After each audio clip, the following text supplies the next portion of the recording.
Something flickered across his face, too quick to identify. Recognition? Surprise? It vanished before she could name it. Victoria Brennan, CEO, Brennan Logistics.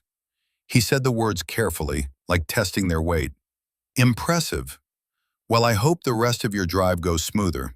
He nodded, gave her one more of those warm smiles that made her pulse do strange things, and walked back to his truck. She stood there watching as he climbed in, started the engine, and pulled back onto the road.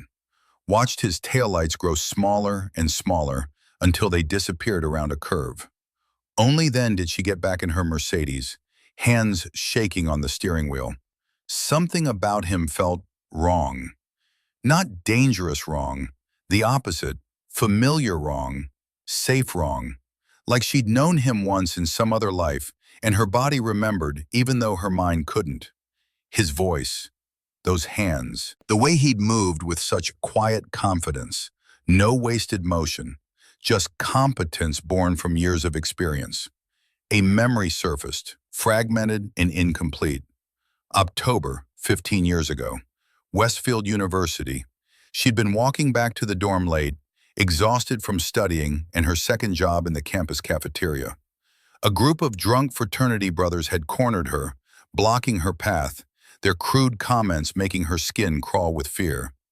And then he'd appeared. A guy from her physics class, someone she'd barely spoken to beyond comparing notes. Daniel something. He'd stepped between her and them with a quiet, commanding presence that had made the drunk boys back off without a single punch thrown. He'd walked her back to the dorm that night. They'd talked for hours on the steps, and in those hours Victoria, Tori then, still Tori Miller, poor scholarship kid from a broken home, had felt something she'd never felt before. Seen, understood, safe in a way that had nothing to do with physical protection and everything to do with being recognized as fully human. His name had been Daniel. Daniel something. She'd never gotten his last name, had only known him as the guy from physics who explained problems using car parts as examples, who made theory concrete and beautiful.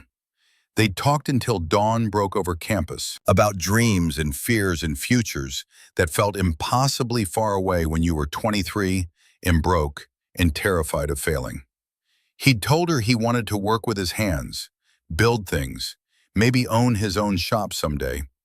She'd confessed her hunger to prove that someone from her background could matter, could build something meaningful. When the sun came up, he'd kissed her, soft and gentle, like she was something precious that might break if he wasn't careful. It had been her first real kiss, the kind that meant something beyond fumbling teenage experimentation. 1 week later, he was gone, vanished from campus like smoke. She'd searched desperately, asked everyone who might know, but he'd deleted his minimal social media, changed his phone number, left no forwarding address. Eventually, she'd learned the truth through a classmate who knew his roommate. His mother had been diagnosed with cancer. He'd had to drop out, go home, take care of her. No money for tuition anymore, no time for anything except survival. Victoria had been heartbroken, but she'd channeled that pain into fuel, studied harder, graduated with honors, launched herself into the business world with single-minded determination. Every deal closed, every competitor outmaneuvered, every quarter of growth had been proof that the girl Daniel had seen that night, smart, capable, destined for something more, had been real. But she'd never forgotten him, never stopped measuring other men against the memory of someone who'd protected her without expecting anything in return. Now, sitting in her car on this mountain road, Victoria's hands began to shake for reasons that had nothing to do with cold. That voice, those hands, the way he'd smiled. She grabbed her phone, barely breathing. One bar of signal flickered into existence. She pulled up Google, typed with trembling fingers, Daniel, and Colorado, and mechanic. The results loaded with agonizing slowness. Garrett Auto Repair, Ridgemont, Colorado. The profile photo showed a man in his late 30s, standing in front of a garage with arms crossed. Older than she remembered, face weathered by sun and time, but unmistakably him, Daniel Garrett. Not Daniel whatever she'd never learned. Daniel Garrett, who owned a shop in a town she'd never heard of until 30 seconds ago. Victoria's vision blurred with tears she hadn't cried in years. She'd built an entire empire trying to prove herself worthy of the girl he'd stayed up all night talking to, and he hadn't recognized her at all. She'd been so forgettable that 15 years could erase her completely from his memory. The thought cut deeper than any boardroom betrayal ever had. She wiped her eyes, furious at herself for crying. CEOs didn't cry over men who didn't remember them. CEOs didn't drive 90 minutes to bring lunch to mechanics in towns that barely qualified as dots on a map. She started the engine, pulled back onto the road, and drove toward Denver with her chest tight and her thoughts spinning. But even as she drove, she knew she was lying to herself. She'd spend the entire night researching Daniel Garrett, learning everything the internet could tell her, piecing together the life he'd built without her. And then she'd make a decision that would either be the bravest or stupidest thing she'd ever done. The penthouse felt emptier than usual when Victoria finally made it home at 11. Floor-to-ceiling windows offered a view of Denver's skyline, all those lights glittering like earthbound stars. She'd bought this place 3 years ago, paid cash, the kind of real estate transaction that made financial advisors nervous, but fed her need to prove she'd made it. Hardwood floors, minimalist furniture, art on the walls that cost more than most people's cars.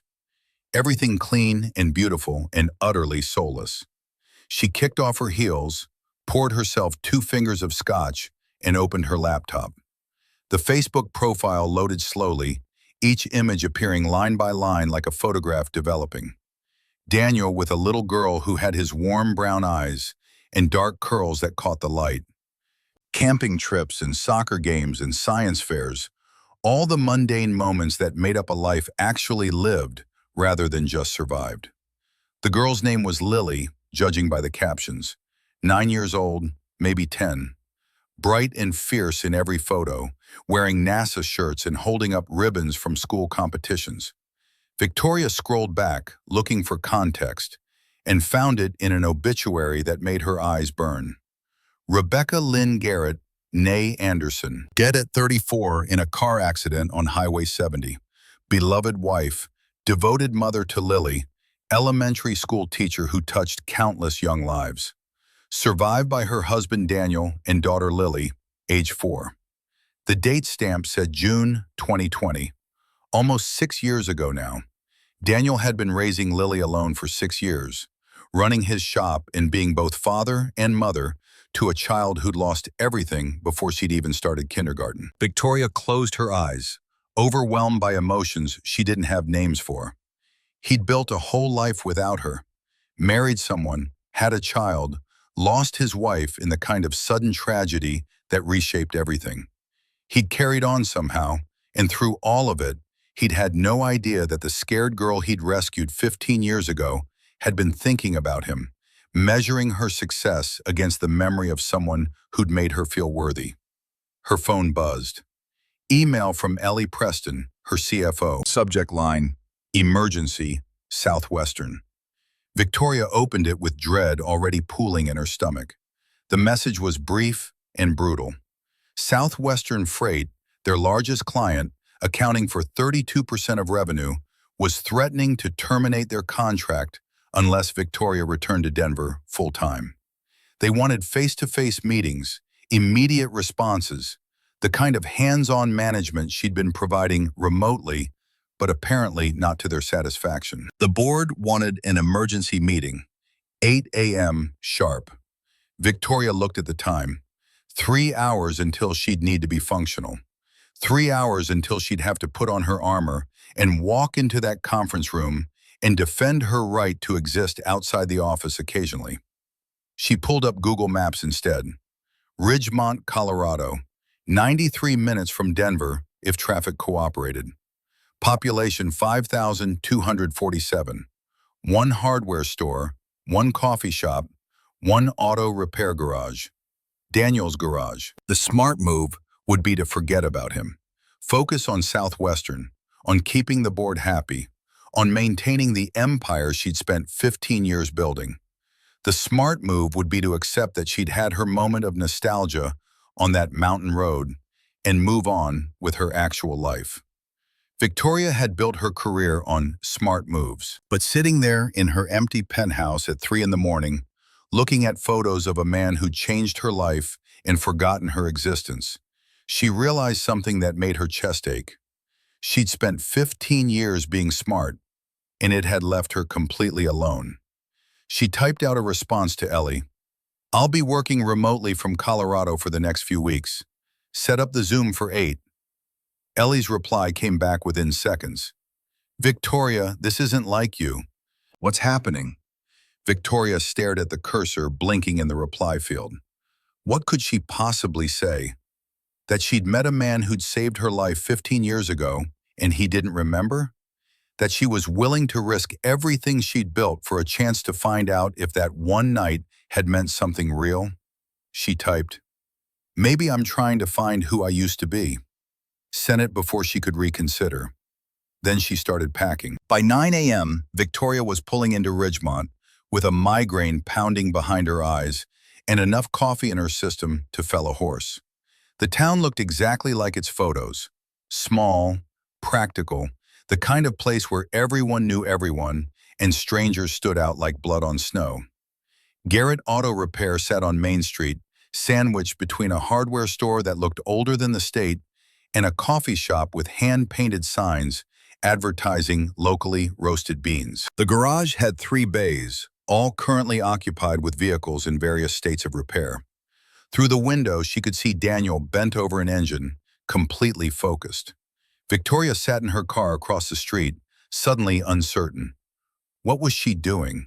She was a CEO showing up unannounced to bring lunch to a mechanic who'd helped her once. It was insane.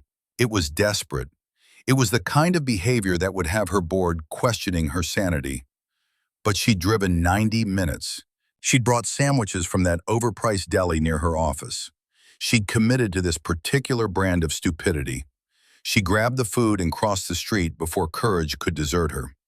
The shop smelled like motor oil and metal, familiar scents that triggered more memories of that night 15 years ago when Daniel had explained physics concepts using car engines as examples. A woman sat at the reception desk, 50s with kind eyes and graying, red-brown hair pulled into a practical ponytail. Irish heritage written in her bones in freckles.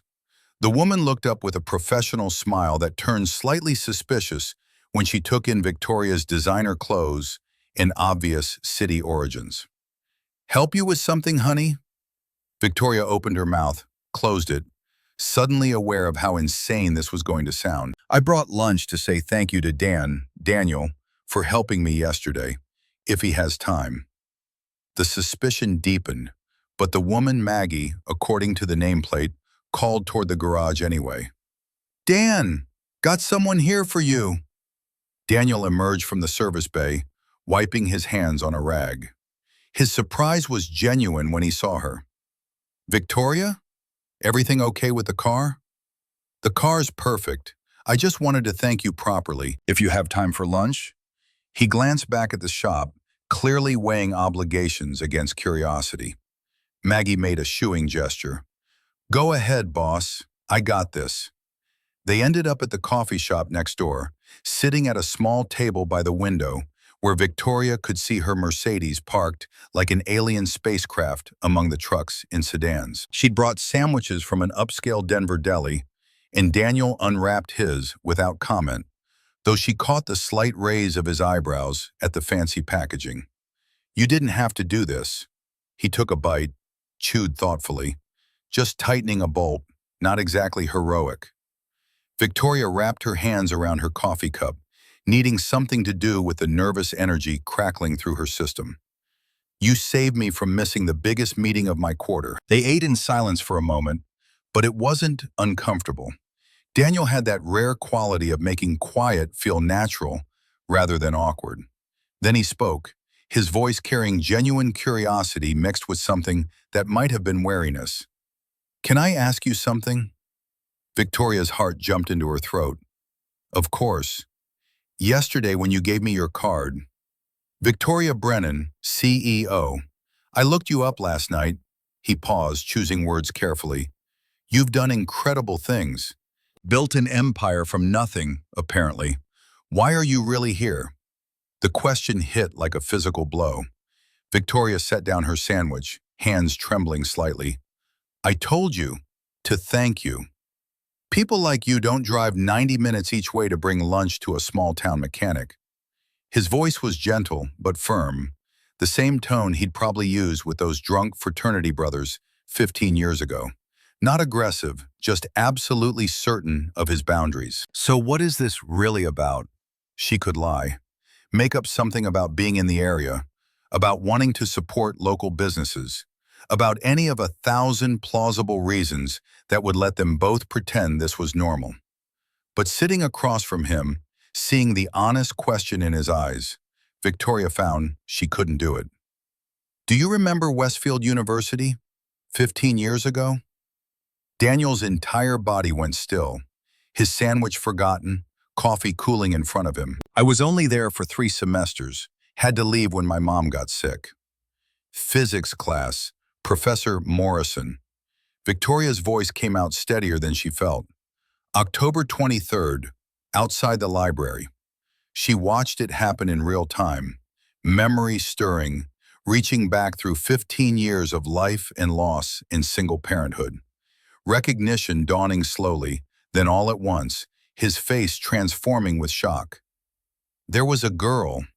His voice dropped to barely above a whisper. Some guys were hassling her after the library closed. I walked her home. That was me, Daniel. He stared at her, really stared this time, looking past the expensive clothes and professional hair in 15 years of transformation. He was trying to overlay the scared college student with brown hair and glasses onto the polished CEO sitting across from him. The pieces clicked into place with almost audible force. Tori, that was... He stood abruptly, came around the table, pulled her into a hug so tight it drove the air from her lungs. Oh my God, I looked for you. After I had to leave school, I tried to find you, but I didn't have your number, didn't know your last name. You were just Tori from physics class. Victoria felt 15 years of walls crumbling. She pressed her face against his shoulder and let herself cry for the first time since building her empire. Let herself be that scared 23-year-old girl who'd lost the first person to ever make her feel like she mattered. Miller was my mother's last name. I changed it after graduation. Wanted to leave that version of myself behind. They pulled apart finally, both of them red-eyed and shaking. Sat back down across from each other, but everything had shifted. The careful distance had evaporated, replaced by something raw and complicated. I thought about you constantly when you disappeared, Victoria whispered. I tried everything to track you down, but you were gone like you'd never existed. Daniel ran a hand through his hair, emotion thick in his throat when he spoke. My mom got diagnosed with stage 4 lung cancer the week after that night with you. Dad had died 2 years before. I was all she had. I couldn't afford school and her treatment. Couldn't do anything except come home and work and try to keep her alive as long as possible. I'm so sorry. He shook his head, not dismissing her sympathy, but acknowledging its limitations. And now you're here. After all this time, you're actually here. Victoria nodded, not trusting her voice. Daniel reached across the table. His hand hovered near hers, not quite touching, but close enough that she could feel the warmth. I can't believe it's you. I can't believe I didn't recognize you yesterday. I look different, 40 pounds lighter, different hair, contacts instead of glasses. 15 years of becoming someone else. She paused. Plus the nose job after the car accident in 2012. No. He shook his head, voice rough with something that sounded like regret. You look exactly the same where it counts. I just couldn't let myself believe that someone like you would remember someone like me. Before Victoria could respond, before she could tell him that he'd been the measuring stick for every man she'd met since, The coffee shop door opened with a cheerful jingle. A school bus was visible through the window, and a little girl with dark curls and Daniel's warm brown eyes bounded through the door, backpack covered in NASA patches bouncing against her small frame. She stopped short when she saw Victoria sitting with her father. Her expression shifted from excitement to something more guarded in the space of a heartbeat. The transformation was immediate and unmistakable. A child who'd learned to protect what mattered most. "Who's this?" Lily's voice carried a wariness that made Victoria's chest ache. Daniel's voice shifted too, carrying warmth, but also a note of careful protection. "This is Victoria, an old friend from college. We haven't seen each other in a very long time." Lily approached the table slowly, assessing Victoria with the brutal honesty only children possessed. Her gaze took in the expensive clothes, the manicured nails, the designer purse, cataloging differences between this stranger and the life she knew. "Hi." Victoria tried to project warmth without pushing too hard, but she could feel herself trying too hard, her voice hitting that false note that kids always detected. "It's nice to meet you, Lily. Your dad's told me about your science fair project. It sounds amazing."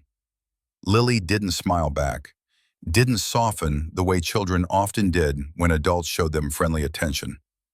"Are you going to be Dad's girlfriend?" The bluntness of it made Daniel wince. "Lily, that's not... We're just talking."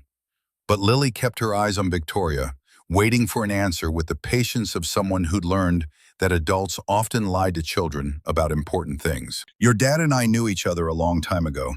I'm just visiting." The answer satisfied nothing, but Lily seemed to accept it as the best she'd get. She turned to Daniel, her whole demeanor shifting back to the excited child who'd bounced through the door. "Can we go home? I'm hungry and I have homework about friction, and you promised to help."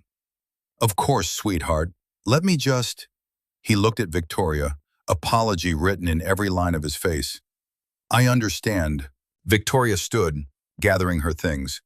"I should go anyway." But Lily was already heading for the door, clearly expecting her father to follow immediately. Daniel hesitated, then spoke in a voice low enough that only Victoria could hear. "This is a lot. You showing up after 15 years. I need to think about what it means, what you want. I just wanted to see you again, to know if..." Victoria stopped, unsure how to finish that sentence.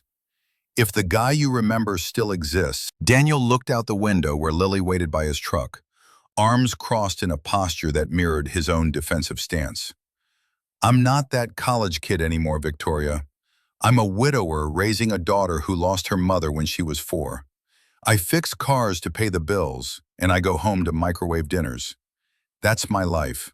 It's small and it's simple, and it's nothing like what you've built." "Who says I built something better?" The words came out sharper than she'd intended, but they carried truth she'd been avoiding for years. Daniel studied her face, searching for something she hoped he'd find. "You should go back to Denver, back to your empire and your meetings and your life. That makes sense." But even as he said it, Victoria caught the flicker in his eyes that suggested he didn't entirely mean it. That some part of him wanted her to argue, to insist, to fight for whatever fragile connection still existed between them. "What if I don't want to go back? What if I want to stay and figure out if the person I've been looking for all these years is still here?" Daniel's jaw clenched, emotion warring across his features. "Then you need to understand something. Lily comes first. Always. If you're going to be around, she's part of it, and she's not easy. She's protective and scared, and she doesn't trust people who might leave. I'm not asking to replace anyone. I'm just asking for a chance to see if we can figure out what this is." Lily knocked on the window, impatience written in her small frown. Daniel raised a hand to acknowledge her, then turned back to Victoria with something that looked like surrender mixed with hope. "Come to Lily's science fair, Friday night, 6 p.m. at Ridgemont Elementary. If you're serious about understanding my life, start there. I'll be there." He gave her one more long look, something complicated and conflicted passing between them. Then he walked out to where his daughter waited.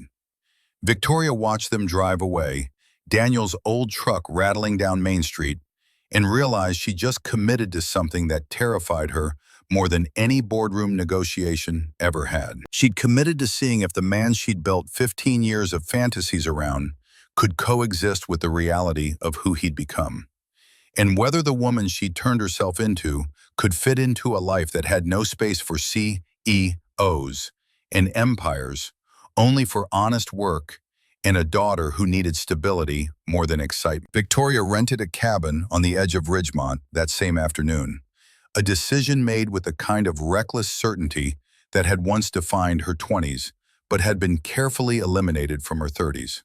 The place was small, one bedroom, a kitchen that barely deserved the name, a wood-burning stove that looked like it predated statehood. The real estate agent had seemed surprised when Victoria paid 3 months upfront in cash.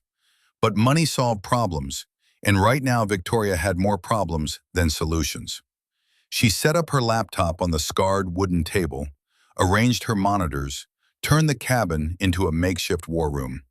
If she was going to stay in Ridgemont, she'd need to run Brennan Logistics from here, at least until the board stopped panicking about her absence. The Zoom call Monday morning went exactly as poorly as she'd expected. 12 faces stared at her from their expensive offices in Denver, and she could see the judgment in every expression. Richard Aldridge, the board chairman, looked like he'd bitten into something rotten. His silver hair was perfectly styled, his suit probably cost more than most people's monthly rent, and his disapproval radiated through the screen like heat from asphalt. Victoria, let's cut to the chase. Southwestern Freight is threatening to pull their contract. $15.6 million. They want you back in Denver full-time. Face-to-face meetings, immediate responses. This remote arrangement isn't working. Victoria kept her face neutral, years of boardroom poker serving her well. I can do Denver 2 days a week, Monday and Tuesday. The rest I'll handle remotely. Not good enough. Ellie Preston, her CFO, looked exhausted. Dark circles under her eyes suggested she'd been fielding angry calls all weekend. They're our largest client, 32% of our revenue. If we lose them, we're looking at layoffs, 40 to 50 people, minimum. Sarah Wong, one of the newer board members, leaned forward. Victoria, you built this company. We respect that. But CEOs can't be part-time. You need to make a choice. The ultimatum hung in the digital air between them. Her jaw tightened, the old instinct to fight rising like bile. She'd clawed her way to this position, survived merger attempts and hostile takeovers and competitors who tried to bury her. She didn't back down from fights.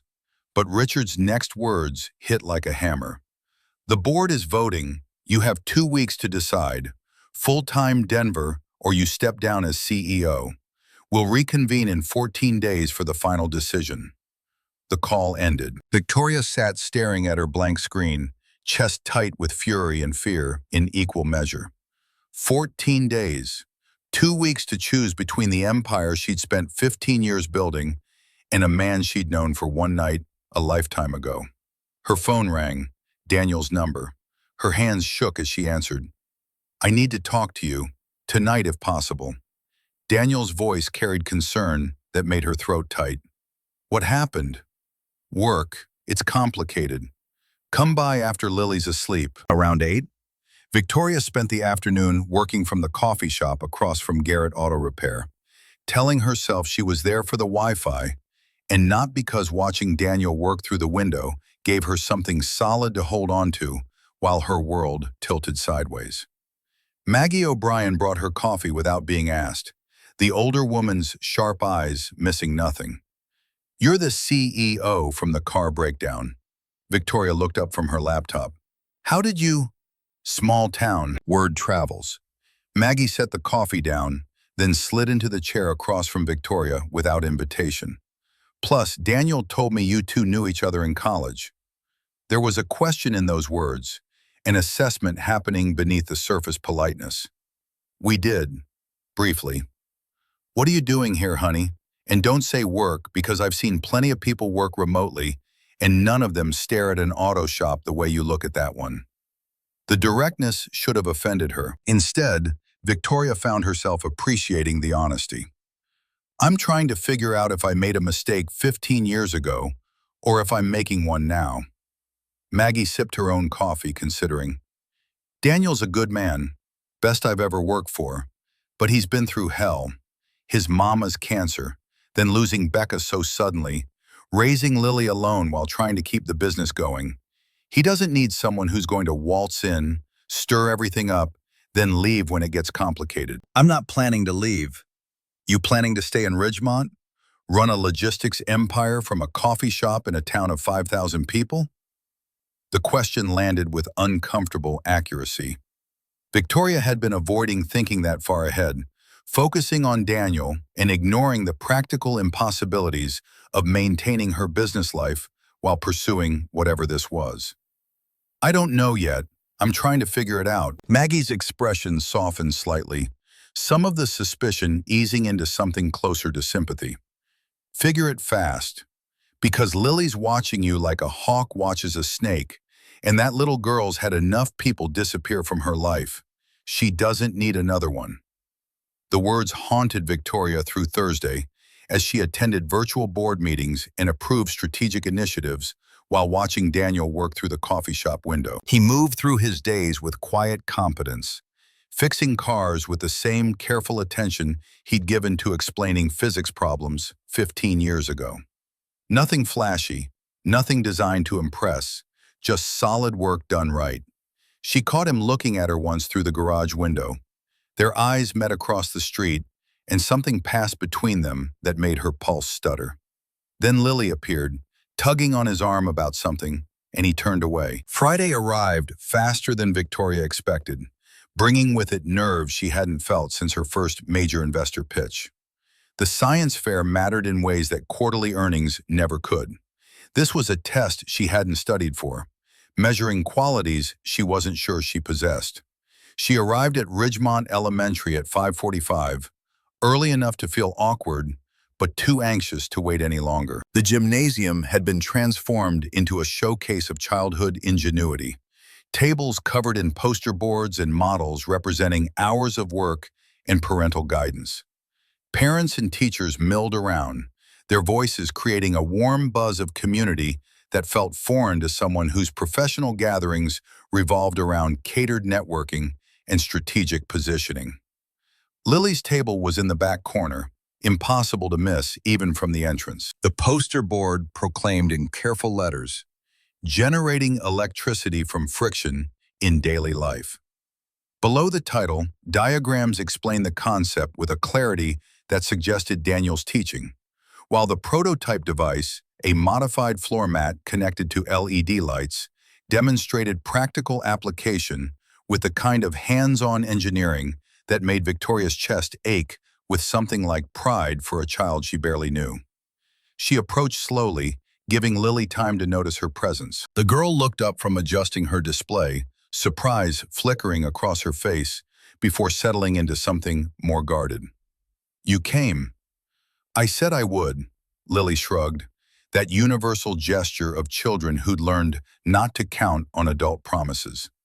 Lots of people say they'll do things, doesn't mean they actually do them. The cynicism in a 9-year-old's voice broke something in Victoria's chest. She knelt down beside the table, bringing herself to Lily's eye level rather than looming over her. "Your project looks amazing. Did you design the prototype yourself?" "Dad helped with the wiring, but I did the calculations for how much energy different friction sources could generate." Lily pointed to a chart showing projected power output from various activities: walking, door opening, even pencil writing. "See, I tested everything myself to make sure the math was right." The thoroughness impressed Victoria, reminded her of her own childhood need to prove herself through competence when other forms of validation weren't available. "This is really sophisticated work. You must have spent weeks on it." 5 weeks. And I tested everything to make sure the numbers were correct, not just theoretical. Pride colored Lily's voice, the kind that came from knowing you'd done something well and wanting recognition for it. Before Victoria could respond, the poster board support began tilting backward. Someone had bumped the table behind them, throwing off the weight distribution. Victoria's hand shot out on instinct, catching the board before it could fall. But the position was unstable. The whole display threatened to collapse if she let go. "Lily, I need something to stabilize the back. Do you have extra supports?" Panic edged into the girl's voice, the kind that preceded tears in children who prided themselves on competence. "No, I use them all for the base. The judges are coming in 5 minutes, and if this falls..." Victoria scanned her surroundings with the same analytical focus she brought to crisis management in boardrooms. Her purse. The business cards inside were thick stock, substantial enough to work if she could create the right angle. "I have an idea. Trust me?" Lily nodded, desperation overriding suspicion. Victoria pulled out her card holder, extracted a handful of cards, and began folding them into triangular supports. Physics she'd learned 15 years ago in Daniel's class came back.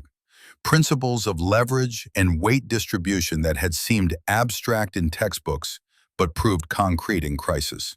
She wedged the folded cards under the poster board's base at precise angles, creating a stable tripod that distributed weight evenly. The board stopped tilting, held firm even when Lily tested it with cautious pressure. "How did you know to do that?" Victoria's throat felt tight with emotion she couldn't quite name. "Your dad taught me. Same class where we met. He explained physics using car parts and real-world examples, making it all make sense in a way textbooks never did." Something shifted in Lily's expression, curiosity breaking through her defensive walls. "Dad's really smart about that stuff. He can fix anything." "He is, and so are you, judging by this project."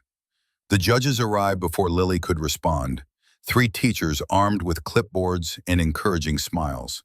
They asked technical questions that Lily answered with confidence blooming under their attention, explaining her methodology and findings with the clear voice of someone who knew her subject inside and out. When the judges moved on to the next table, Lily turned to Victoria with something that might have been the beginning of a smile. "Thank you for helping with the board. I was afraid it would fall and ruin everything." "Teamwork. Your dad taught me that too. Always use what you have to solve the problem in front of you." Lily studied her with that unsettling directness children wielded like scalpels, seeing past surfaces to truths adults tried to hide. "You really knew Dad a long time ago, didn't you?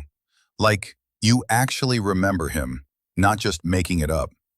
The question carried weight beyond its simple words, as if Lily were trying to determine whether Victoria's interest in her father was genuine or some incomprehensible adult game.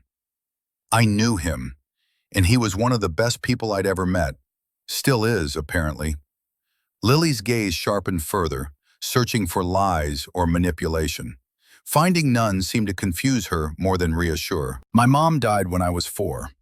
I don't remember much about her except feelings, you know. But Dad says I have her smile, and she loved teaching kids about science just like I love learning about it." The statement hung between them, a boundary being drawn with 9-year-old clarity. Victoria understood the message. Lily's mother would always be part of their family, always hold space in Daniel's heart, and anyone entering their lives needed to accept that reality. "Your dad has a big heart, big enough to love your mom and still have room for other people. That's a strength, not a limitation." Lily tilted her head, considering this perspective with the seriousness of a judge weighing evidence. "Are you one of the other people?" Before Victoria could formulate an answer that was both honest and appropriate for a child's ears, Daniel's voice cut through the gymnasium noise. "Lily, I made it!" He rushed over, still wearing his work shirt with fresh grease stains, his face carrying the particular stress of a parent who'd promised to be somewhere and nearly failed. He stopped short when he saw Victoria kneeling beside his daughter, his expression cycling through surprise, confusion, and something that looked like cautious pleasure. "Victoria, you actually came." "I said I would." The repetition of Lily's earlier words felt significant, A promise kept building into pattern. Lily tugged on his sleeve, eager to share her moment. "Dad, I got third place, and Victoria helped me fix my board when it almost fell. She used her business cards to make supports, like physics with triangles and weight distribution. She showed him the ribbon, bronze but treasured, and his face transformed with pride so pure it made Victoria's throat tight. He scooped Lily up in a hug that lifted her off the ground, spinning her once before setting her back down with a kind of easy affection that spoke of years of practice. "I'm so proud of you, sweetheart. Third place is amazing." Victoria helped. She used those expensive cards and folded them just right. She said you taught her that. Daniel's gaze found Victoria's over Lily's head, something complex and searching in his expression. She was a better student than I was, remembered things I'd forgotten. I knew. The principal was announcing final winners at the front of the gymnasium, drawing families toward the makeshift stage. Lily grabbed both adults' hands, pulling them along with the unself-conscious assumption that they belonged together. Victoria felt Daniel's fingers tense in Lily's grip, caught between following his daughter's lead and maintaining the boundaries he tried to establish. They stood at the edge of the crowd as certificates were distributed and winners applauded. Lily bounced on her toes when her name was called for the energy category, rushing forward to accept her award with a grin that did indeed echo her mother's in its unguarded joy. When she returned, clutching her certificate and ribbon like treasures, Daniel suggested they celebrate with ice cream. Lily agreed with enthusiasm, then turned to Victoria with an expression that mingled hope and residual wariness. "Do you want to come? Dad makes really good sundaes at home." The invitation clearly surprised Daniel, but he didn't contradict his daughter. Instead, he looked at Victoria with a question in his eyes that went deeper than dessert, asking whether she was ready for the next step into their lives, however small it might seem. "I'd love to, if that's okay with your dad." Daniel hesitated only a moment before nodding. "Yeah, that's okay. More than okay, actually." They walked to the parking lot together, Lily chattering about her project and the other displays she'd seen, her natural enthusiasm breaking through the protective shell she'd worn earlier. Daniel's truck was parked next to Victoria's sedan, and Lily climbed into the back seat with the automatic movements of routine. "Follow us. It's about 10 minutes if you don't get stuck behind the mail truck." Daniel's directions were simple, but his voice carried undercurrents of significance. He was inviting her into his home, into the life he'd built without her, and both of them understood this meant something beyond dessert. The drive gave Victoria time to process what she was doing, following a man she'd known for one night 15 years ago to a house full of memories she hadn't been part of creating. By the time she pulled up behind Daniel's truck in the driveway of a modest ranch-style home, her hands were shaking on the steering wheel. The house matched everything she'd imagined. Well-maintained but showing its age, with a small yard and a basketball hoop that had seen better days. Lily led the way inside with the confidence of someone on home territory, dropping her backpack by the door and heading straight for the kitchen. Victoria stepped through the entrance more carefully, taking in details that told stories without words. Photos on the wall chronicled Lily's growth from infant to present, many including a beautiful woman with warm brown eyes who must have been Rebecca. The furniture was comfortable but worn, chosen for durability over style. Everything spoke of a life built on modest means and strong foundations, priorities that had nothing to do with impressing visitors. "Make yourself at home. The living room's more comfortable than it looks." Daniel's voice carried a hint of self-consciousness, as if he were suddenly seeing his space through her eyes and finding it wanting. Victoria wanted to tell him that his home felt more real than her expensive penthouse ever had, that the warmth here had nothing to do with square footage or designer furniture. But Lily was already calling from the kitchen about ice cream flavors, and the moment passed. They assembled sundaes with chaotic enthusiasm that Victoria hadn't experienced since childhood, before her mother's alcoholism had made joy feel dangerous. Lily insisted on demonstrating the proper chocolate to vanilla ratio, while Daniel explained his secret to perfect hot fudge consistency. Their easy rhythm spoke of countless evenings like this, small traditions that wove the fabric of their shared life. Sitting at Daniel's kitchen table with ice cream melting on her spoon, Victoria felt something shift inside her chest. This wasn't the life she'd imagined when she'd set out to prove herself worthy of the girl Daniel had walked home that night. But it was real in ways her success had never quite managed to be. Grounded in daily rituals and genuine connection, rather than abstract achievements. Lily finished first, chocolate smeared at the corner of her mouth in a way that made her look even younger than 9. "Can I watch a show before bed, Dad?" One episode, then teeth brushing and pajamas. She scampered off to the living room, leaving Daniel and Victoria alone in the kitchen with the comfortable silence of melting ice cream and unspoken questions. Daniel started clearing bowls with the automatic movements of single-parent efficiency. "You don't have to stay if you have somewhere to be. Work or meetings or whatever CEOs do on Friday nights." "I don't have anywhere to be. That's kind of the problem." The admission surprised them both. Daniel paused in his dishwashing, looking at her with new attention. "What does that mean?" Victoria stood, needing movement to voice thoughts she'd been avoiding. "It means I built this empire everyone's so impressed by, and it's empty. I go home to a penthouse where no one's waiting. I attend events where people want things from me, but don't actually know me. I've succeeded by every metric I set for myself, and I'm lonelier than I was when I was that scared college kid eating ramen in her dorm." Daniel dried his hands on a dish towel, his expression careful. "So what, you think you can just step into our lives and fix that loneliness?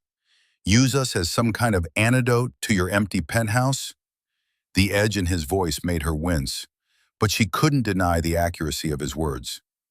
I didn't mean it like that." "Then how did you mean it, Victoria? Because from where I'm standing, you show up after 15 years, meet my daughter at her science fair, and suddenly you're having ice cream in my kitchen. I need to know what you want from this, from us." The directness cut through pretense, demanding honesty she wasn't sure how to give. "I want to see if the person I've been measuring everyone against for 15 years actually exists, or if I invented him to make sense of why I could never connect with anyone else." Daniel set down the dish towel, leaned against the counter with his arms crossed in a posture that was pure defense. "And if that person doesn't exist, if I'm just some mechanic with a kid and a mortgage and no grand dreams beyond making it through each day, then at least I'll know. At least I can stop wondering what if and move forward with my actual life, instead of this half version where nothing feels quite real because I'm always comparing it to a memory." Daniel was quiet for a long moment, the only sound Lily's television show filtering in from the living room. When he finally spoke, his voice carried the weight of someone who'd learned caution through painful experience. "I'm afraid, Victoria. Afraid that you'll figure out I'm not who you remember and disappear again. Terrified that Lily will get attached and then lose another person she cares about. Worried that I'll start to believe this could work and then wake up alone again when you realize small-town life doesn't match your expectations. What if I'm afraid too? What if I'm uncertain I even know how to be the kind of person who fits in a life like this after 15 years of being someone else?" The vulnerability in her question seemed to crack something in Daniel's careful control. He crossed the small kitchen in 2 steps, close enough that she could see the flecks of gold in his brown eyes, close enough to feel the warmth radiating from his work-worn frame. "Then maybe we're both scared. Maybe that's where we start. 2 people who have no idea what they're doing, but are willing to try anyway." Victoria's breath caught as his hand came up to cup her cheek, the gesture achingly gentle despite the calluses on his palm. For a moment she thought he might kiss her, bridge the 15 years between that dawn on the library steps and this kitchen that smelled like chocolate and possibility.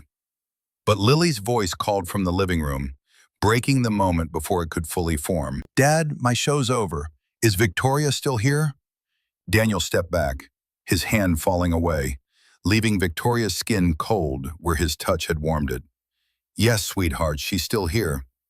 Lily appeared in the doorway, her eyes sharp with the perception of children who'd learned to read adult undercurrents. Are you going to stay for a while, or do you have to go back to Denver tonight?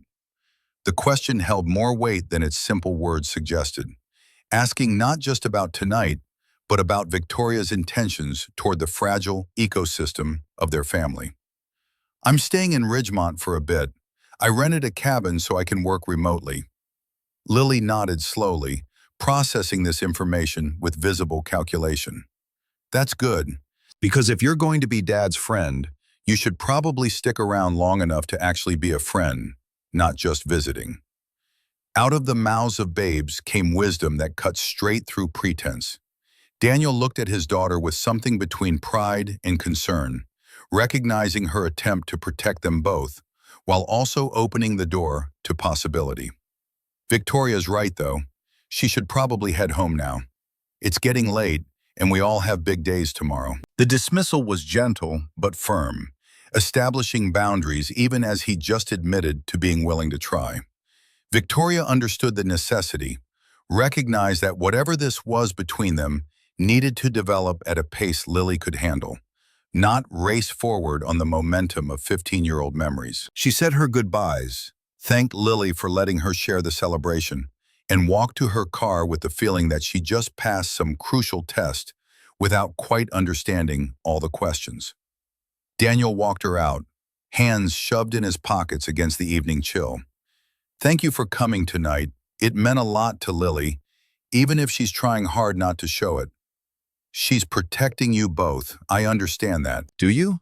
Because sometimes I wonder if people who've built what you've built can really understand what it's like to live small, to have your whole world fit in a 3-bedroom house and a daughter's smile.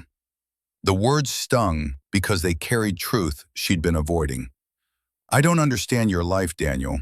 I don't know what it's like to raise a child alone or run a business where you actually know every customer's name. But I want to learn. I want to understand. That has to count for something. Daniel studied her in the deepening twilight, his expression unreadable. It counts. I'm just not sure if it's enough. But I guess we'll find out. He stepped back, creating distance that felt necessary and painful in equal measure. Victoria got in her car, started the engine, and drove away, watching him in her rearview mirror until darkness swallowed his figure. Only then did she let the tears fall, overwhelmed by the complexity of wanting something she didn't know how to have, and being someone she wasn't sure could fit into the life she just glimpsed. The cabin felt emptier than her Denver penthouse, filled with the echo of voices that weren't there, and the ghost of possibilities she'd barely begun to explore. Monday morning brought the reckoning she'd been dreading. The board meeting started at 8, 12 faces arranged in their grid on her screen, and Victoria could feel their collective impatience radiating through the pixels. Richard Aldridge didn't waste time on pleasantries. Victoria, we need a decision. Southwestern Freight won't wait forever, and frankly, neither will we. You've had almost a week. Where do we stand? Victoria had spent the weekend rehearsing this speech, but the words still felt inadequate. I'm proposing a restructuring. Ellie Preston moves up to Chief Operating Officer, handling day-to-day operations. I shift to Executive Chair, focusing on strategy and major client relationships. I'll be in Denver Mondays and Tuesdays, available remotely the rest of the week. The silence that followed was deafening. Ellie spoke first, her voice careful. Victoria, I appreciate the vote of confidence, but Southwestern specifically wants you, the CEO, not a COO, not an executive chair. They want the person who built this company giving them face-to-face attention. Then maybe they need to learn that healthy leadership means knowing when to delegate. Richard's expression darkened. This isn't about leadership philosophy. This is about a $15.6 million contract and the 50 jobs that depend on it. You're asking us to risk everything because you want to, what? Play house in some mountain town?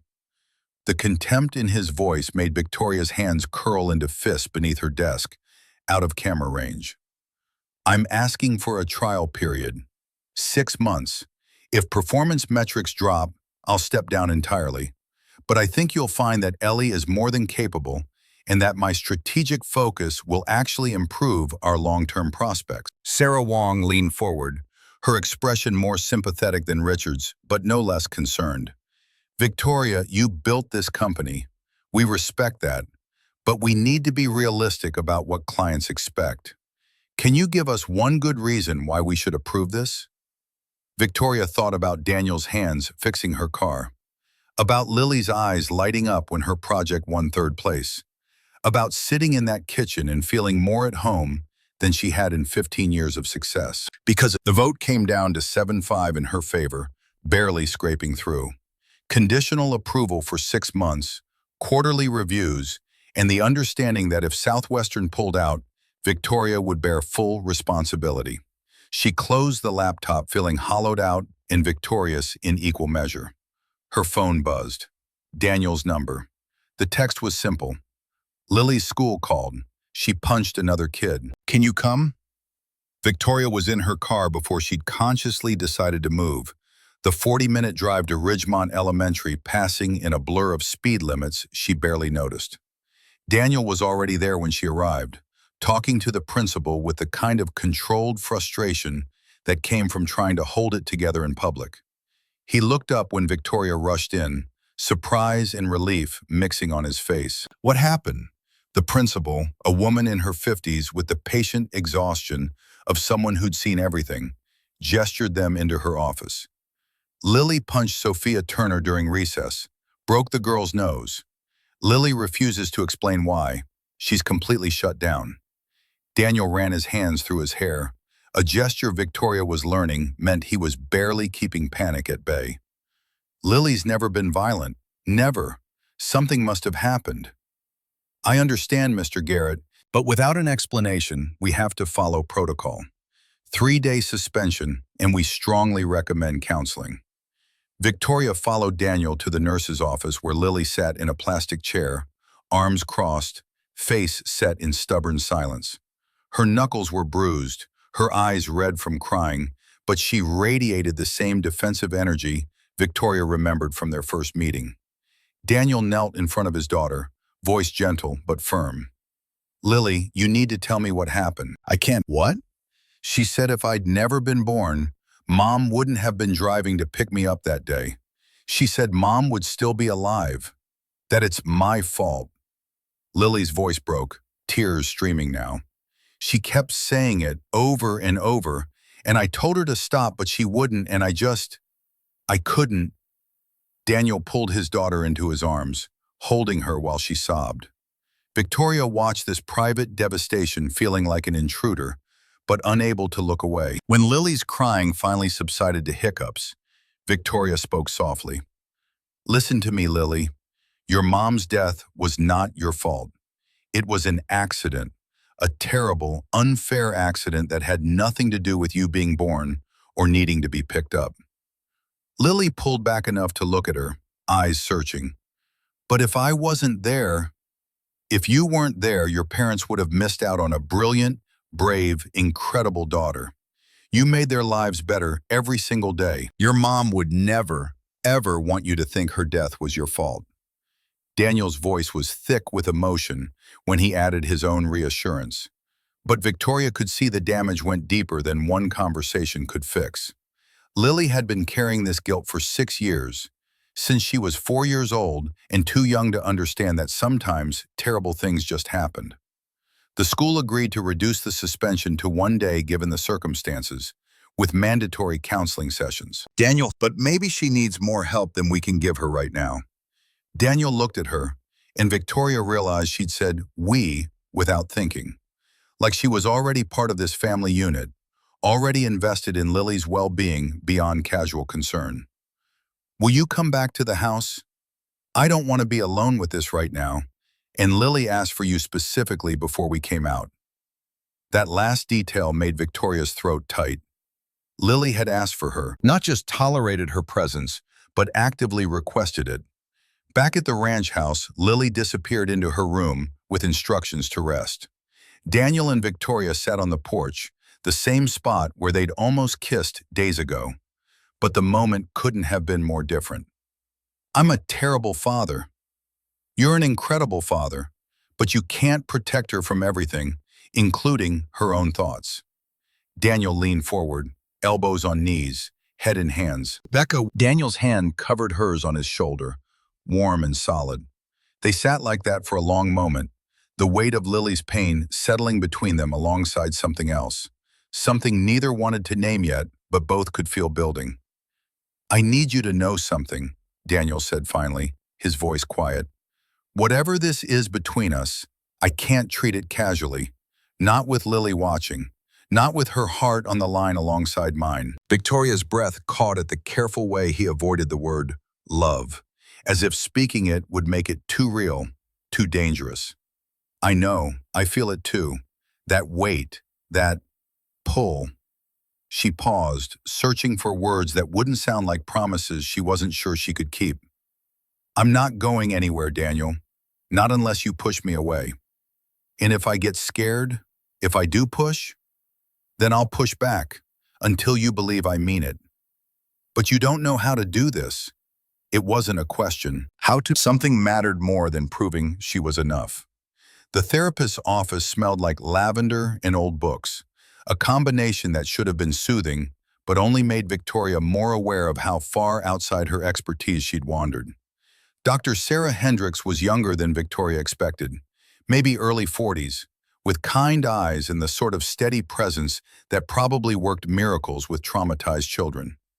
3 days had passed since the incident at school. 3 days of Lily's suspension, of Daniel taking time off work he couldn't afford, of Victoria canceling Zoom meetings to sit with a 9-year-old who'd punched a classmate hard enough to break her nose. Now they sat together on the couch, Daniel, Victoria, and Lily between them, small and tense, hands folded in her lap like she was waiting for judgment. Lily, I'm glad you're here. Your dad told me what happened at school, and I want you to know this is a safe space. Whatever you say stays between us, unless you want to share it. The girl's shoulders remained rigid, her jaw set in that stubborn line Victoria was learning signaled maximum defensiveness. I already told Dad and Victoria. Sophia said it was my fault Mom died. Dr. Hendricks nodded, no shock or pity in her expression, just calm acknowledgement. And you've been thinking that might be true for a while now, haven't you? Not just since Sophia said it. Lily's eyes filled with tears she refused to let fall. If I hadn't needed to be picked up from soccer practice that day, Mom wouldn't have been on that road. The truck driver wouldn't have hit her. She'd still be here. The logic was childish and ironclad, the kind of magical thinking that turned correlation into causation and built prisons out of coincidence. Victoria wanted to argue, to dismantle the reasoning with facts and evidence, but Dr. Hendricks caught her eye and gave a subtle shake of her head. That must be so heavy to carry, all that guilt and grief, for 6 years. Lily nodded, a single tear escaping despite her best efforts. Sometimes I forget for a while, when I'm doing science or playing soccer or hanging out with Dad. But then something reminds me and it's like I'm drowning and I can't breathe and I just want Mom back so bad it hurts. Daniel's hand found Lily's, squeezing gently. His own eyes were wet, his throat working against emotion he was trying to keep controlled. The session lasted an hour, most of which Victoria and Daniel spent in the waiting room while Dr. Hendricks worked with Lily alone. When they finally emerged, the therapist pulled Daniel aside while Lily went to the bathroom. She's been internalizing this for 6 years. That's a long time for a child's brain to build neural pathways around guilt and shame. We're going to need twice-weekly sessions for at least 6 months, maybe longer. Daniel's face went pale. How much will that? I have insurance, but I work on a sliding scale. We'll figure out something you can manage. Victoria spoke before she could stop herself. I'll cover it, whatever insurance doesn't. Both Daniel and Dr. Hendricks turned to look at her. Daniel's expression cycled through surprise, gratitude, and something that might have been anger. Victoria, you don't have to. I want to. Please, let me do this. The silence stretched uncomfortable until Dr. Hendricks excused herself diplomatically, leaving them alone in the hallway. I can't let you pay for my daughter's therapy. Daniel's voice was low, intense. I appreciate the offer, but I take care of my family. I know you do, but there's no shame in accepting help from someone I've known for 3 weeks, someone who might disappear back to Denver the moment things get too complicated. The words landed like slaps, each one carrying the weight of legitimate fear wrapped in defensive anger. Is that what you think I'm doing? Swooping in to play savior and then abandoning you when it gets hard? I don't know what you're doing, Victoria. I don't know if you know what you're doing. All I know is that my daughter is in pain, and I can't afford to let her get attached to someone who might not stick around.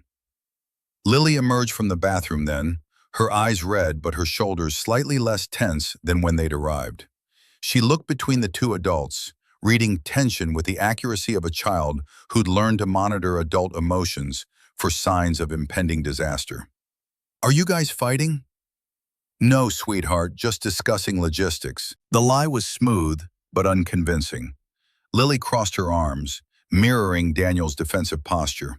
You're fighting about me, about money for therapy. The perceptiveness shouldn't have surprised Victoria by now, but it still caught her off guard. We're working it out. Don't worry about the money part, okay? The important thing is that you get the help you need. Lily studied Victoria with that unnerving intensity that seemed to see straight through adult pretenses to uncomfortable truths underneath. Are you going to leave? Like everyone else? The question hung in the air between them, heavy with implications that went far beyond therapy payments. I'm not planning to leave. But you don't know for sure. Nobody ever knows for sure. The wisdom in those words, the hard-earned understanding that promises meant nothing against the capricious cruelty of the universe, made Victoria's chest ache. She knelt down, meeting Lily at eye level the way she'd learned to do. You're right, I can't guarantee the future. None of us can. But I can tell you that right now, in this moment, I'm choosing to be here. And I plan to keep choosing that every day. Lily considered this, weighing words against experience, hope against learned skepticism. Okay, but if you do leave, tell me first. Don't just disappear. I promise. They drove back to Ridgemont in separate cars, the space between vehicles feeling symbolic of larger distances neither knew how to bridge.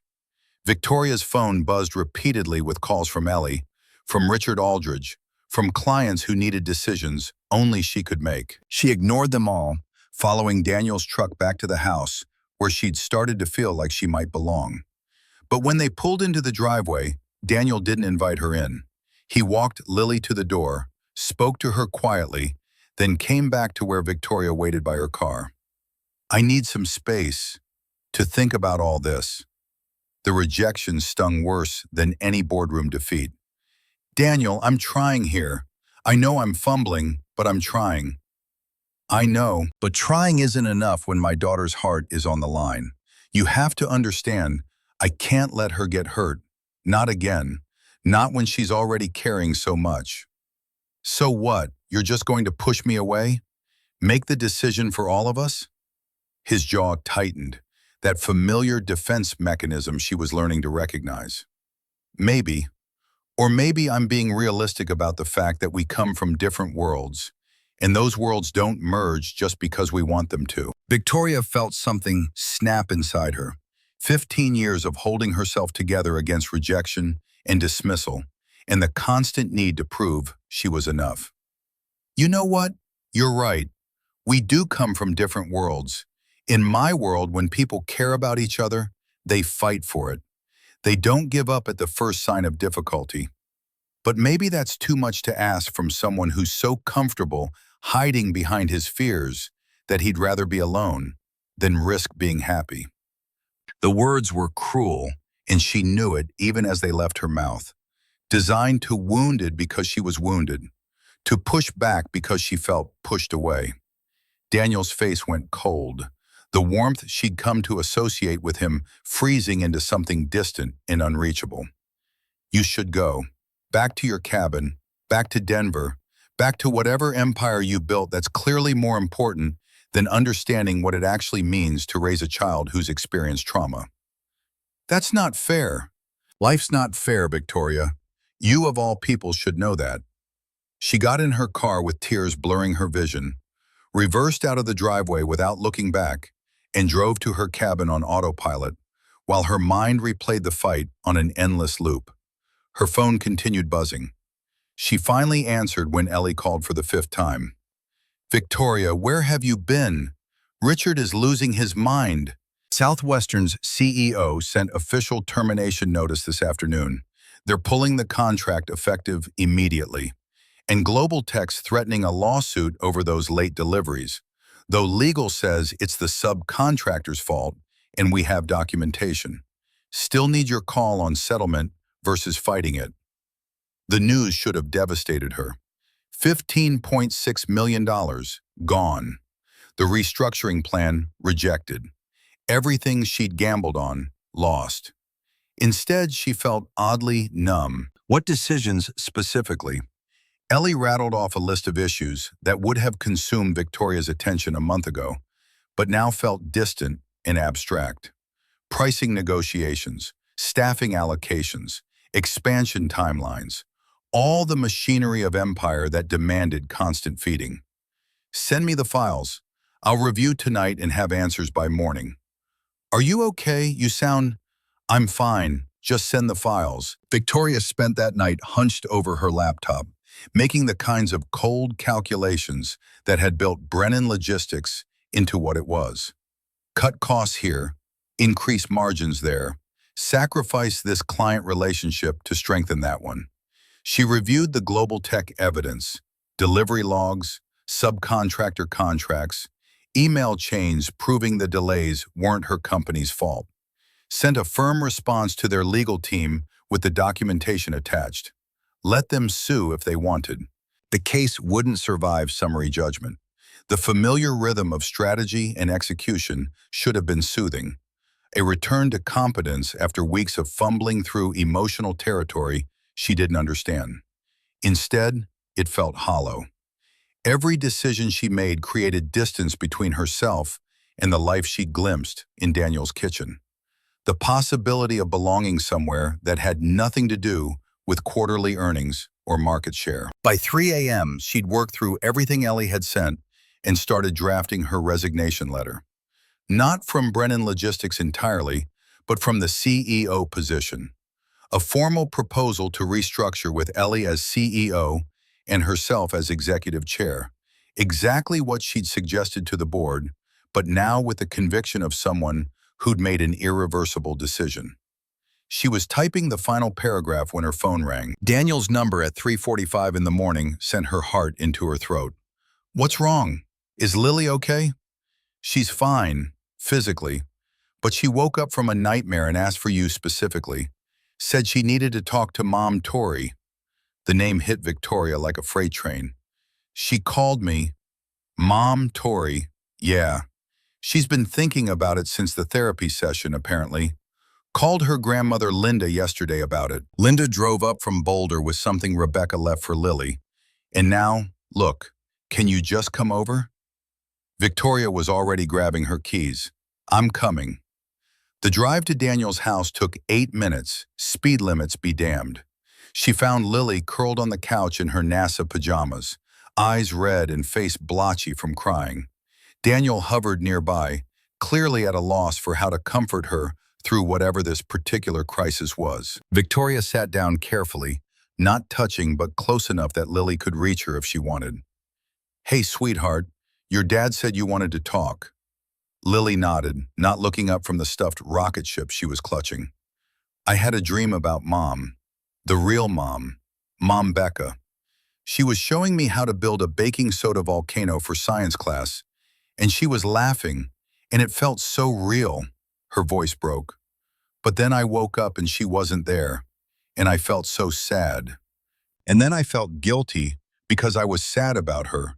But earlier I called you Mom Tori, and what if that makes her think I forgot about her? The complexity of grief and loyalty and a child's desperate need to love without betraying twisted Victoria's heart into knots. She reached out slowly, giving Lily time to pull away if she needed to. And when she didn't, Victoria gently tucked a curl behind her ear. Your Mom Becca, would never think you forgot her. She's part of you, Lily. She's in your smile, in your love of science, and the way you care so fiercely about the people you love. Nothing changes that. Not me, not time, nothing. But if I love you too, doesn't that mean I love her less? Victoria glanced at Daniel, who was watching this exchange with something raw and exposed on his face. All his earlier defensiveness stripped away by his daughter's pain. Love isn't pie. It's not like if you give me a slice, there's less for your mom. It's more like fire. The more you share it, the bigger it grows. Your heart is big enough for both of us. Lily finally looked up, searching Victoria's face for lies or false comfort. Finding neither seemed to ease something tight in her small chest. Grandma Linda brought me a letter last night. Mom Becca wrote it before she died. It's supposed to be for my wedding day, for whoever I call Mom when I get married. But I asked Grandma if I could read it early because I needed to know if Mom would be okay with me calling you Mom Tori. The revelation made Victoria's breath catch. She hadn't even known such a letter existed, hadn't considered that Rebecca might have left messages for a future she wouldn't see. What did it say? Lily pulled a folded piece of paper from her pajama pocket, smoothed it with the reverence of sacred text. The handwriting was feminine and flowing, the words written by someone who knew she was running out of time. To whoever my daughter calls Mom when she grows up, thank you for loving her when I couldn't be there. Don't let her live in my shadow. Let her be herself, bright and fierce and free. And tell her that her first mom loves her, always, even from heaven. Love her well. That's all I ask. Becca. Victoria's vision blurred as she read. This gift from a woman she'd never met. This blessing from beyond death. She sounds like she was pretty amazing. She was. Lily's voice was small but certain. But I think you're pretty amazing too. Different, but still amazing.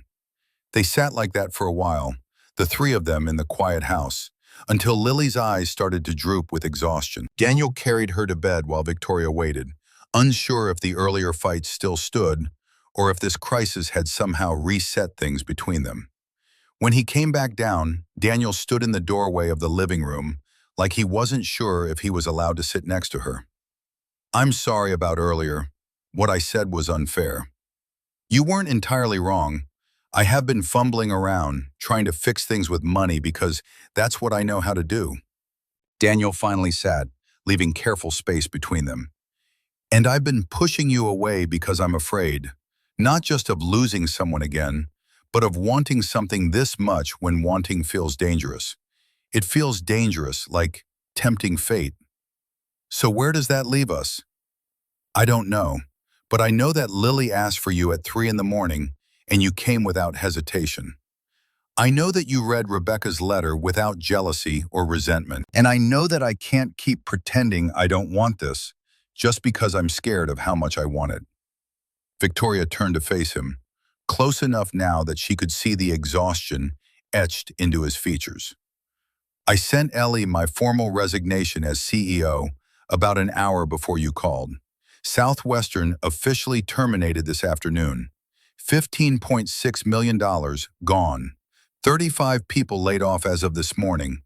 Her voice cracked slightly. I met with each of them virtually, gave severance packages 3 times standard, wrote personal recommendations.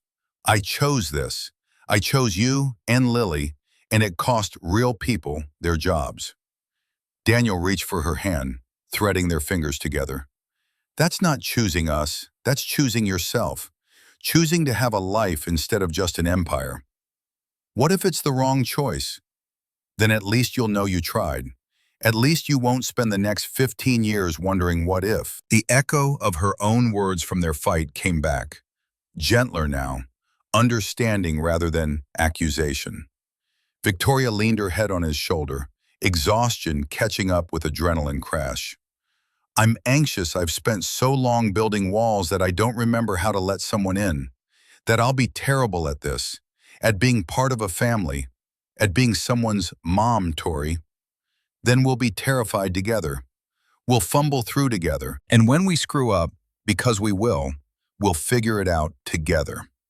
They stayed like that until Dawn started painting the sky gray, neither wanting to move and break whatever fragile piece they'd found. Eventually, Daniel shifted, pressing a kiss to the top of her head. "Move in with us." Victoria pulled back to look at him, certain she'd misheard. "What?" "Move in." Not because of some grand romantic gesture, but because splitting your time between that cabin and here is ridiculous when you're spending most nights here anyway. Because Lily needs consistency as she works through therapy. And because I'm tired of saying goodnight and watching you drive away. That's a huge step.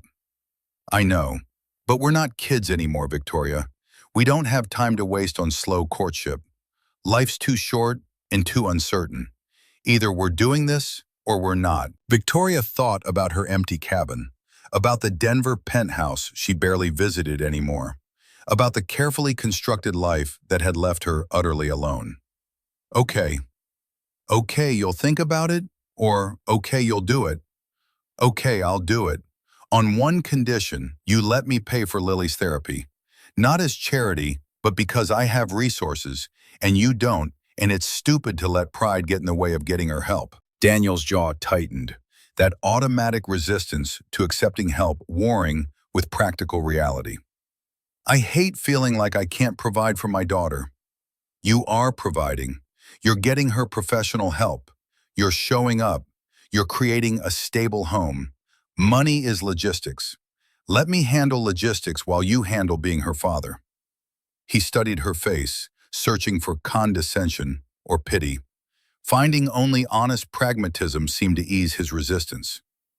Okay, but I'm paying you back someday. Deal. They sealed it with a kiss, finally, 15 years delayed but worth the wait.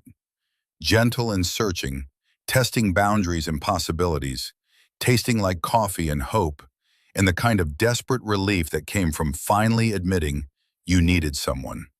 When they broke apart, Daniel's phone was buzzing with the alarm for Lily's breakfast routine. The mundane reality of single parenthood intruding on romantic moments. But Victoria found she didn't mind. She helped make breakfast, learning through trial and error that Lily liked her eggs scrambled, but not too dry, her toast barely golden, her orange juice in the purple cup, not the blue one. The tiny details that made up knowing someone. The minutia of care that couldn't be rushed or bought. Lily came down already dressed for school, her face still showing traces of last night's tears, but her shoulders straighter. "Morning, Mom Tori. Morning, Dad." The casual way she said it made something warm bloom in Victoria's chest. "Morning, sweetheart. Eggs are ready." Over the next 2 weeks, Victoria moved her belongings from the cabin into Daniel's house. Their house now.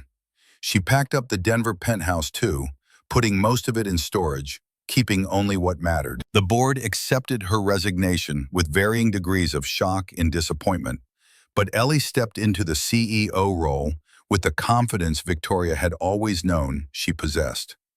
Linda Morrison drove up from Boulder the weekend before Thanksgiving, an elegant woman in her 60s with Rebecca's warm eyes and a careful smile. Victoria's hands shook when they met, terrified of judgment from the woman whose daughter's place she was taking. But Linda surprised her. Over coffee at Daniel's kitchen table, while Lily played outside, she pulled out another envelope. Becca wrote several letters before she died. One for Lily's wedding day, which she's already seen. One for Daniel, which I gave him years ago. And one for whoever loved them next. She slid the envelope across the table. "For you." Victoria's hands trembled as she opened it. "To the woman who loves my family after me. Thank you for being brave enough to try. Daniel is stubborn when hurt, patient when scared. Give him time. Lily is fierce and brilliant and so afraid of losing people. Give her consistency. They'll test you, push you away, make it hard because they're terrified. But if you stay, If you show up every day and choose them, even when it's difficult, you'll have two of the best hearts I've ever known. Love them well. They deserve it. And so do you. Rebecca. Victoria couldn't stop the tears. Linda reached across the table, taking her hand. She was ready to go, made peace with it. Her only regret was leaving them. But she told me, near the end, that she hoped Daniel would find someone else, that she didn't want him to be alone forever. Linda squeezed her hand. I think she'd be glad it's you. Thanksgiving dinner that night was chaotic and perfect. Daniel's modest home filled with Linda, Lily, Victoria, and Maggie O'Brien, who'd become a surrogate grandmother to Lily over the years. The kitchen was too small for 5 people, so they worked in shifts. Maggie commanded the turkey with the authority of someone who'd been making Thanksgiving dinner since before Victoria was born. Linda handled the sides, her hands moving with the same graceful efficiency Rebecca must have inherited. Victoria attempted mashed potatoes under Lily's watchful supervision, the girl correcting her technique with the patience of a much older soul. Daniel carved the turkey while they all gathered around the table that was slightly too small. Chairs crowded together in a way that forced closeness. Before they ate, Linda raised her glass of wine. To Rebecca, who taught us all how to love fiercely, and to new beginnings that honor rather than erase what came before. They told stories about Rebecca then, Maggie sharing memories of picking Lily up from daycare, Linda recounting her daughter's terrible cooking attempts, Daniel describing how Rebecca had insisted on teaching Lily about science from the moment she could talk. Victoria listened, contributing nothing, just bearing witness to a life that had mattered. But when Lily reached over and squeezed her hand during one of Linda's stories, Victoria understood that bearing witness was enough, that being present for grief was as important as being present for joy. The memory wasn't a shadow blocking new light. It was the foundation on which new light could build. Victoria watched Lily laugh at one of Maggie's stories and felt something settle into place. This was what she'd been missing. Not grand romantic gestures or expensive dates, but the quiet intimacy of shared routines, the trust that came from seeing someone's mundane moments and choosing them anyway. That night, after Linda had driven back to Boulder and Lily was asleep, Victoria and Daniel sat on the porch under a sky full of stars. I got an email from Richard today, Victoria said quietly. The board wants me back as CEO. Full salary, reduced hours, anything I need. Daniel went still beside her. What did you tell him? That my decision stands. Ellie's doing great, and I'm exactly where I want to be. He pulled her close, kissed her temple. No regrets? Not a single one. For the first time in 15 years, I'm not building something to prove I'm worthy. I'm just living, with people who already think I'm enough. They sat in comfortable silence, and Victoria thought about all the years she'd spent chasing success while running from connection. About the empire she'd built to fill a void that only love could actually fill. About the scared college girl who'd been rescued by a kind stranger and spent 15 years trying to become someone worthy of that kindness, only to discover she'd always been worthy. She just needed to believe it herself. Daniel's hand found hers in the darkness, warm and calloused and solid. I love you, Victoria Brennan. I love you, Daniel Garrett. Inside, Lily's nightlight glowed softly, a small beacon of the family they were becoming. Not perfect, not without scars or complications, but real in a way Victoria's old life had never been. She'd spent 15 years learning how to succeed. Now she was learning how to belong. And for the first time, she understood that the second was infinitely more valuable than the first.